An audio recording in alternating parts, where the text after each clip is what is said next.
কি মনে করে যোগ দিলেন আজকে এবং শিক্ষার্থীদের এই আন্দোলন আসলে কেমন আন্দোলন আপনার মনে হয়? আপনি মনে করেন যে আমার পেশা গান গাওয়া, আমি একজন সঙ্গীত শিল্পী, কিন্তু যেভাবে অকাতরে পাখির মতো আমাদের ছাত্রদের হত্যা করা হয়েছে, সেই হত্যা একজন বাবা হিসেবে আমি মানতে পারিনি। আমি নীরবে কেঁদেছি এবং আল্লাহর কাছে প্রার্থনা করেছি যে আল্লাহ পাক এই জায়গা থেকে আমাদের মুক্ত করো। আজকে দেখেন সারা বাংলাদেশের মানুষ রাস্তায় নেমে গেছে একই দাবিতে যে আমার বাংলাদেশ সুস্থ থাকতে হবে, আমার দেশ, আমার জন্মভূমি, আমার স্বাধীন দেশ, সবাই স্বাধীনভাবে কথা বলতে চায়, সবাই স্বাধীনভাবে চলতে চায়। সেই জায়গায় এই রক্তের বন্যা বয়ে গেছে। কোনো বাবা, কোনো মা তার সন্তান হারানোর বেদনা ঘরে বসে আর নিজে নিজে সহ্য করতে পারে না। তাই আজকে দেখেন লক্ষ লক্ষ মানুষ রাস্তায় নেমে গেছে এই সন্তান হারানোর বেদনা এবং এই সন্তানদের যে আত্মার সন্তান হারানোর যে কষ্ট, সেই কষ্ট নিবারণ করার জন্যই আজকে আমরা সবাই মিলে এই রাস্তায় নেমে গেছি। আমি এই আন্দোলনের যৌক্তিক আন্দোলনের সংহতি প্রকাশ করছি। আমাদের খাতে আমাদের শিবি পলাশ ভাই আছে।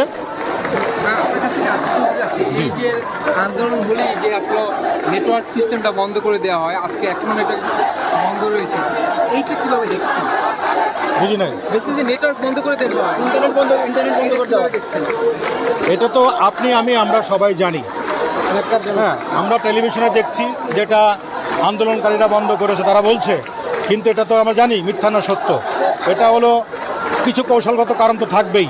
তো সেখানে জনগণ যখন ফুঁসে ওঠে, জনগণের দাবি যখন একাত্মতা ঘোষণা করে, যখন সারা দুনিয়ার মানুষ, যখন সারা বাংলাদেশের মানুষ একসাথে এক আওয়াজ তোলে, তখন কোনো কিছুতে ইন্টারনেট বন্ধ হোক আর টেলিভিশন বন্ধ হোক আর মানুষের মুখ বন্ধ করে রাখার কৌশল হোক, কোনো কিছুতে আর বাধা মানে না। ভাইয়া, আমরা দেখছি যে সকল শ্রেণী রিক্সাওয়ালা থেকে শুরু করে বাদামওয়ালা থেকে শুরু করে সকল পেশার মানুষ শিক্ষার্থীদেরকে সমর্থন জানাচ্ছে এবং শিক্ষার্থীদের যে দাবি, সেই দাবি মানার জন্য তারা বলছে। এই যে এত সমর্থন এই শিক্ষার্থীদের প্রতি, এটা কীভাবে তৈরি হলো, কী বলবেন?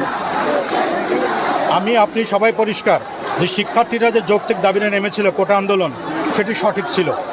তাদের দাবিটা খুব শুরুর দিক থেকে মেনে নিলে আজকের এই সমস্যাটা হতো না, এতগুলো প্রাণ ঝরতো না, অসংখ্য মানুষ মারা গেছে। আজকে দেখছেন যেভাবে মানুষকে মারা হয়েছে, সন্তানদেরকে মারা হয়েছে, পৃথিবীর আমাদের দেশের মানুষের বাইরেও অনেকের মানুষের চোখের পানি ছেড়ে দিয়েছে, তারা এই কষ্ট সহ্য করতে পারে নাই। এখন তো মানুষের যন্ত্রণা যখন দেয়ালে পিঠ থেকে যায়, তখন তো মানুষ আর ঘরে বসতে পারে না।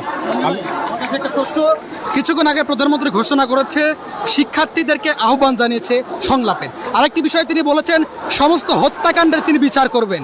এই বিষয়টা আসলে বিচার করতে পারবেন কিনা, কি মনে করেন? উনি বলেছেন, ওনাকে ধন্যবাদ, কিন্তু সেটা বড় দেরি হয়ে গেছে। এই কথাটি আগে বললে ভালো হতো। সময়, লালন সাহেব লিখেছেন, সময় গেলে সাধন হবে না। এই গানটি এখন বাস্তবে পরিণত হচ্ছে। আমরা দেখছি যখন আপনারা প্রতিবাদে সামিল হচ্ছেন, তখন আপনাদেরই সঙ্গীত শিল্পী, অভিনয় শিল্পী পোড়া দেয়াল, ভাঙা কাচের টুকরার জন্য কান্নাকাটি করছেন। এই বিষয়ে আপনার মতামত কি? ফসলের মাঠে আগাছা থাকবেই, যারা ভালো কৃষক আগাছা পরিষ্কার করে ফসলটা ঘরে নিয়ে আসবে। তাছাড়া আমাদের এখানে একটা আত্মার নেটওয়ার্ক তৈরি হয়েছে। এখানে আজকে শিক্ষার্থীদের আন্দোলনে যোগ দিতে পেরে আপনার কেমন লাগছে? আমার খুব ভালো লাগছে, কারণ আমি শিল্পী মানুষ, আমি জনগণ নিয়ে কাজ করি, জনগণের হৃদয়ের ভাষা আমি বুঝি। জনগণের হৃদয় চাচ্ছে আজকে যৌক্তিক আন্দোলনের সাথে একত্রিত হওয়ার যে ঘোষণা, সেখানে আমি একা বসে থাকতে পারি না। আমি ছুটে এসেছি, আমার বাবা অসুস্থ, আমি ঢাকার বাইরে ছিলাম, আমি ছুটে এসেছি। আমার বাবা হাত ধরে বারবার বলছেন যে তুমি ঢাকায় যেও না। আমি বলছি না বাবা, আজকে তোমার সন্তান যদি মারা যায় তোমার কেমন লাগবে, আমার সন্তান মারা গেলে আমার কেমন লাগবে। যার সন্তান মারা গেছে সেই বোঝে সন্তান হারানোর জ্বালা কতটুকু। এই যে আন্দোলনে যারা যোগ দিচ্ছে, শিল্পী বলেন বা যারাই বলেন, তাদের হচ্ছে জামাত শিবির ট্যাগ দেওয়া হচ্ছে, এই বিষয়টা জি, জামাত শিবির ট্যাগ দিচ্ছে। ভাই একটু আমার ভিডিও করে দেন না, প্রদীপ ভিডিও করবেন। জামাত শিবির ট্যাগ দেওয়া হচ্ছে, এই বিষয়টা কি বলবেন?